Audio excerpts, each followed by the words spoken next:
The last two FAANG companies that were expected to report earnings yesterday, they did excellent in my opinion, with excellent growth, but they did miss expectations, which made the stock drop even more. Hello everyone, welcome back to the channel. Today we're going to talk about Amazon and Apple, their earnings report, their expectations, their stock performance, and more. If you're new to my channel, welcome. Please consider subscribing and smashing that like button since it really helps the channel out.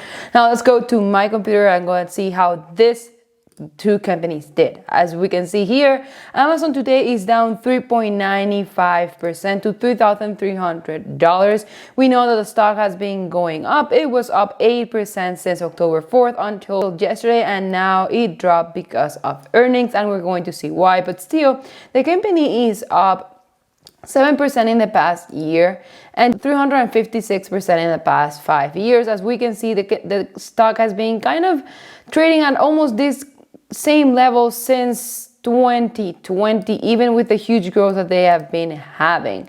Now, as we can see, Amazon has a market cap of $1.6 trillion with a PE ratio of 57 and a forward PE of 46 and a price to sales ratio of 3.86, which I have to say that this is one of the best price to sales ratios seen within the FAANG stocks.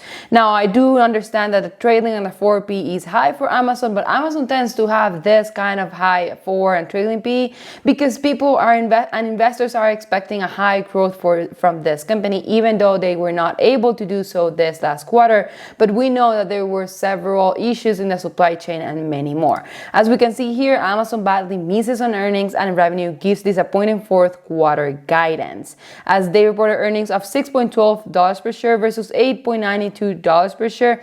But I do have to say that Amazon is the kind of company that they have told us before that they don't really care about the short-term earnings, and they said that again in this last quarter report, and you're going to see Amazon is able to report whatever they want because they are investing a lot of money within their company to continue seeing this kind of growth. But still, even though they miss, I think it was more than fine because of all the issues that they've been having as well, which we're gonna see right now. They reported a revenue of $110.81 billion versus $111 billion expected, which obviously is not good to see Amazon missing on revenue growth. But we need to know as well that sales growth have been decelerating as physical stores open, as it says here. The company faces supply chain challenges as well, and revenue in the third quarter rose only 15%, down from 37% in the same period a year ago. But we do need to understand that a year ago we were in a pandemic, and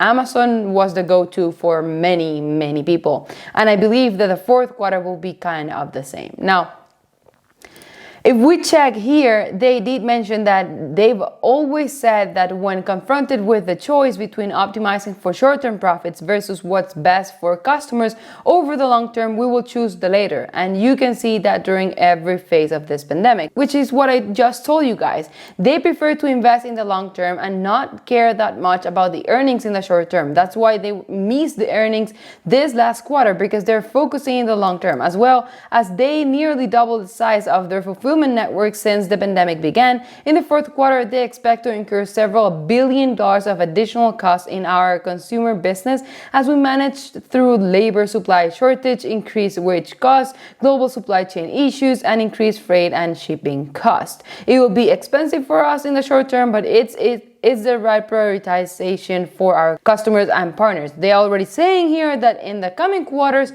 they will see a decrease in earnings because they will be spending billions and billions of dollars in all of these challenges and all of these upgrades that they need to do because of all this that has been happening with the supply shortage, increased wage costs, and all this that we just mentioned. So I'm not that worried about their earnings. But I do want to see this company growing in the long term. As I said, I'm investing in it for the long term.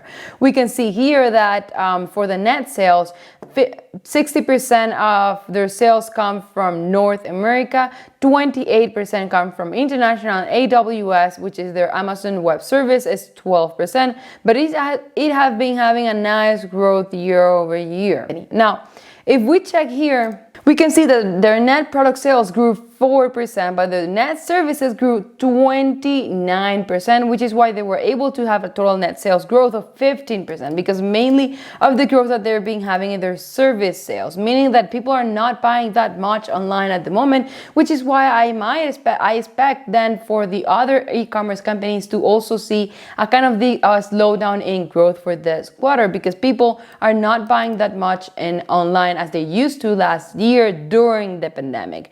Now their operating expenses increased 17%, which is why their operating income decreased 21% year over year. And even though that's not that good, we already said that, and their net income decreased also 50%. Sorry, I missed here the negative sign, but it decreased from $6 billion to $3 billion. We already said what happened and all the $1 billion that they have been spending on all the challenges that they've been having, and they will continue spending that amount of money. So we should expect this kind of slowdown or decrease in earnings to continue happening for this company, at least for a quarter or two. And here we can see that their net sales in North America grew 10%, internationally 15%, and AWS 38%. Obviously, we know that their biggest business segment is from North America and the smallest one is AWS, but hey, $16 billion in revenue from AWS is a nice growth of 38% in my opinion. Now their balance sheet, we can see that they have 29 billions in cash and cash equivalents, 49 billions in marketable securities, which is a total of 138 billions in total current assets and 382 in total assets. Now they do have 123 billion current liabilities, which is why they have current ratio of 1.05. But let me tell you that as they said, this company have been spending a lot of money lately because of all the challenges, but this company is the kind of company that invests a lot of money into their own business to continue seeing this kind of growth, which is something that we as investors like. Now let's go to Apple. We can see here that the stock went down after they reported earnings massively, and you're going to see why. They also missed expectations, and the stock is today down 3.59%. So it's currently trading at $147 per share with a market cap of $2.4 trillion. It does have a PE ratio of 28 and a 4P of 26 and a price to sales ratio of 7.29.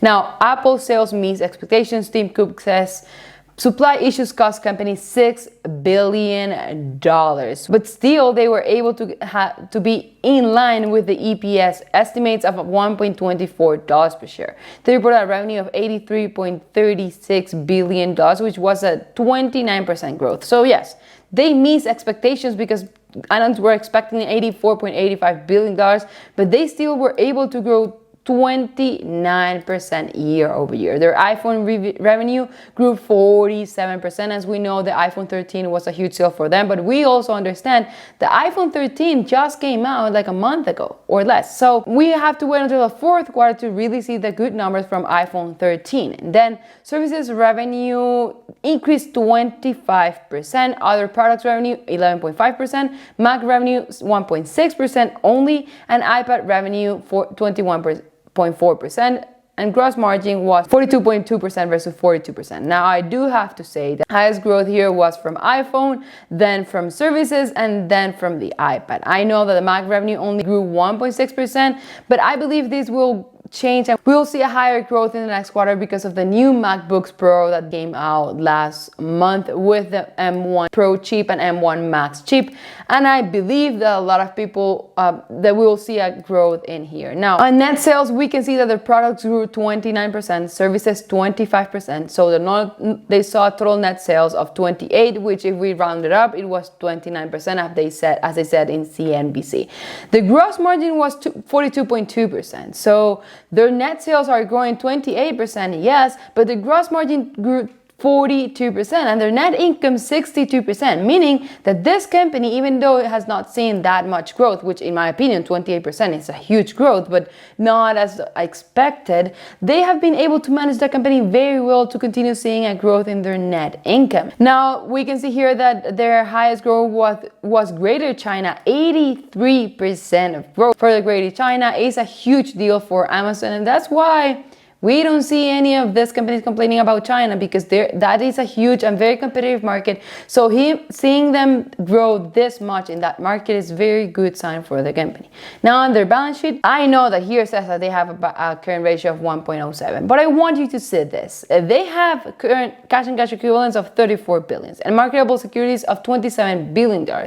Total current assets of 134 billion. But just look at this. They have 127.8 billion dollars in non-current assets marketable securities. So they have about $62 billion between cash and cash equivalents and marketable securities in the current assets, but in non-current assets they also have 127 billion dollars. So this is like $190 billion that this company have only in cash.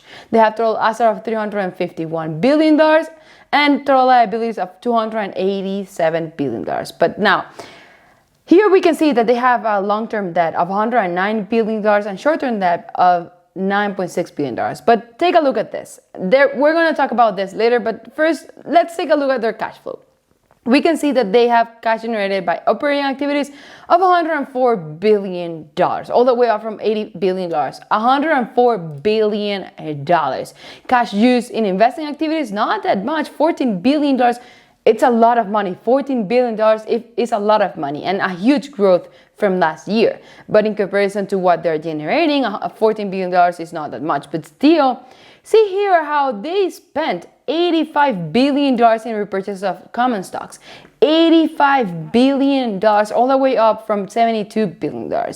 Now, what do you think this debt is for? Yes, they might be using it to invest because Apple is such a big company with a huge amount of money in cash that they're able to get a great financing with a great interest rate of very, very low interest rate. So if they're able to get that free money because inflation is at 5% and they're getting a huge a nice loan or nice debt with an excellent interest rate, they're getting that debt to basically invest, repurchase their own stocks, $85 billion, pay dividends, and invest $14 billion into their company to continue seeing a nice growth. So I don't see anything bad in here, even though it grew a lot. It grew about $20 billion year over year.